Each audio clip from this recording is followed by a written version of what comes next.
Hello everyone, my name is Radustina and today my team and I will present you the topic of corporate scandals by giving you a brief information on what they are, how do they happen, the outcomes of them and a few examples. First, let's define what corporate scandals are. These are instances where companies engage in unethical or illegal practices, often resulting in financial losses, damaged reputations and legal consequences. But what is their history and when did they start? One of the first recorded corporate scandals is with the British company South Sea Bubble in 1720, which collapsed after inflating its stock prices through misinformation. So as you can see, one of the first cases is more than 300 years ago. But then there were not that many codes and rules, which led to other big scandals such as Enron, which happened in 2001. And this is one of the most famous corporate scandals, and what they did is to manipulate financial statements, hide debts, and inflate profits.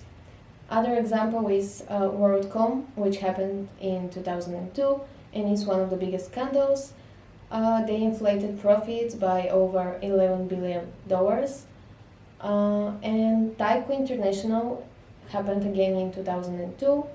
This scandal led to criminal charges and significant legal consequences due to unauthorized loans. So all these big scandals led to the creation of many regulations and codes, and one of them is the International Financial Reporting Standards and generally accepted accounting principles. They are created not only to provide guidelines for financial reporting, promoting consistency and transparency in financial statements, but also to prevent such scandals. And the US Securities and Exchange Commission is an independent agency of the United States federal government, created in the aftermath of the Wall Street crash of 1929. But as you can see, even though it was created in 1921, many big scandals happen after that, so regulations need to be constantly updated in order to be effective. And even till this day, more and more companies join the list of financial frauds, as one example is with Volkswagen, which happened in 2015. So why do scandals happen? There are many factors, such as personal greed and desire for financial gain, and pressure for results, which is basically when a company wants to meet a certain goal or target in a short period of time, and the employees are pressured to participate in unethical or illegal activities in order to meet short-term success. There is also lack of oversight. This happens when there is no enough internal control in a company. And of course, there is regulatory gaps. This is when a company tries to find a loophole. So, Equifax Inc. is an American multinational consumer credit reporting agency, which is headquartered in Atlanta, Georgia, and is one of the 3 largest consumer credit reporting agencies. In March 2017, personally identifying data of hundreds of millions of people was stolen from Equifax, the credit reporting agency that have accessed the financial health of nearly everyone in the United States. Equifax was criticized for everything, ranging from their lax security posture to their bumbling response to the breach, and top executives were accused of corruption in the aftermath. And the question of who was behind the breach has serious implications for the global political landscape. It was then discovered that people from China broke into the systems and stole the information. Afterwards, Equifax had to pay $300 million as part of a settlement to create a fund for the affected customers, offering credit monitoring services and compensations for those who purchased Equifax services and incurred expenses due to the breach. An additional $125 million may be added to the fund if it's needed. Starting from January 2020, Equifax provided all US consumers with 6 free credit reports annually for 7 years supplementing the existing one free annual credit report. So, what are the lessons learned from the Equifax breach? First of all, Equifax breach resulted from failing to patch a basic vulnerability and neglecting to renew a security certificate despite established procedures. Poor implementation of millions in security investments allowed unnoticed exfiltration of large amounts of data. Second of all, Equifax unrestricted access enabled attackers to move freely within the perimeter, escalating the impact. Third of all, it is very important to prioritize data governance for security. Restricting access based on a need-to-know basis and monitoring unusual behavior can prevent unauthorized access. Equifax lax controls allowed attackers to execute 9,000 database queries rapidly, a critical red flag. But what about the friendlier companies? The companies whose products and services we see all around us every day, in our backpacks, in our pockets, in our homes, with our friends, with our families. The companies who, just like this bird, take care of us. We are at the center of their world. They could never betray us, could they? Ah, Apple, if you would only participate in one corporate scandal.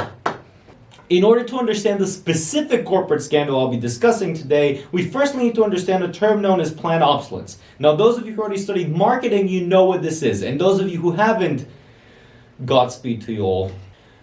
Planned obsolescence is essentially companies designing their products and services in such a way that the quality of the product would start to really quickly diminish after a predetermined time point. That basically means that it's unlike the typical depreciation that naturally happens. They've just designed their products in such a way that the performance would just stop existing. In the case of Apple, this led to the infamous Batterygate scandal, which began in December of 2016. Now, we do commend those of you who already figured out this is something to do with the battery life, but there's at least a little bit more. In actuality, the gate part of the name comes from the fact that the devices were not able to support the minimum required threshold of 3 volts, which basically meant that below 30%, your devices would just stop existing. In the case of Apple, this led them to doing something known as throttling in their new devices, which coincidentally had also a new software. Throttling is basically Apple saying, yeah, but our processors are so smart they know exactly at which wavelengths to operate so that the battery usage would be optimal based on its functions and would not degrade as quickly. But here's the thing. People aren't that stupid. They just figured out if you take the new battery and put it back in the old phone with the old software, guess what happened to that battery? Boom. At the end of the whole thing, which actually found place in the beginning of this year, Apple decided they wanted to cut their costs and they've already done enough. So instead they focused on finding a compromise. They decided they're going to give somewhere around the sum of $65 to every single person who has reported being affected prior to October of 2020. This ultimately led to Apple spending somewhere between the sum of $300 and $500 million for the whole case. However, it is important to say that regardless, Apple still continued to deny any wrongdoing till this day. Good job, Apple. Corporate scandals occur every year. This is why it is important to take measures to prevent them. First and foremost, ethical leadership should be a priority within a company. The lack of self-awareness is due to the ethical blind spots or unconventional biases where our self-serving interests override the needs or expectations of others. This deterioration of judgment is the reason many good people end up making bad decisions. Companies need to promote ethical behavior from top down. Leaders should set an example by demonstrating integrity and making ethical decisions. Integrity is the most important character strength in the highest of executive positions. So they should help middle-level managers and employees understand the importance of integrity in their daily work and decision-making, particularly if they want to climb the organizational ladder. Second, governance and oversight. Good governance practices can significantly impact an organization's ability to reduce the risk of fraud and corruption. Having clear written policies, procedures, and protocols in place help ensure that all individuals within an organization understand what is expected of them regarding financial reporting and compliance. In addition, corporate governance requires that companies have robust internal controls and systems in place to detect and prevent fraudulent and corruption activities. This includes having clear financial reporting procedure and regulation audits to ensure that financial statements are accurate and transparent. As Alex just mentioned, Chinese broke into the security system of Equifax. If they had paid more attention to vulnerability and security, they wouldn't have been in such situation. And finally, you have probably guessed that was coming along, transparent financial reporting. In almost all accounting fraud scandals involving financial statement manipulation, the manipulation happened because of weak or absent internal controls that gave the executives at the company an opportunity to engage in a fraud. A company's internal controls are the defenses against the misstatement of financial results, regardless of whether those misstatements are caused by deliberate fraud or by innocent mistakes. Companies need to ensure accurate and transparent financial reporting. Any discrepancies or irregularities should be promptly addressed and disclosed. Fostering open communication between finance teams and senior management is crucial to identify and address financial concerns early on. Internal controls are those practices used by a firm to ensure that their rules are followed. When financial statements are not transparent, investors can never be sure about a company's real fundamentals and true risk. Thank you so much for the attention. Ask any questions? After the quiz.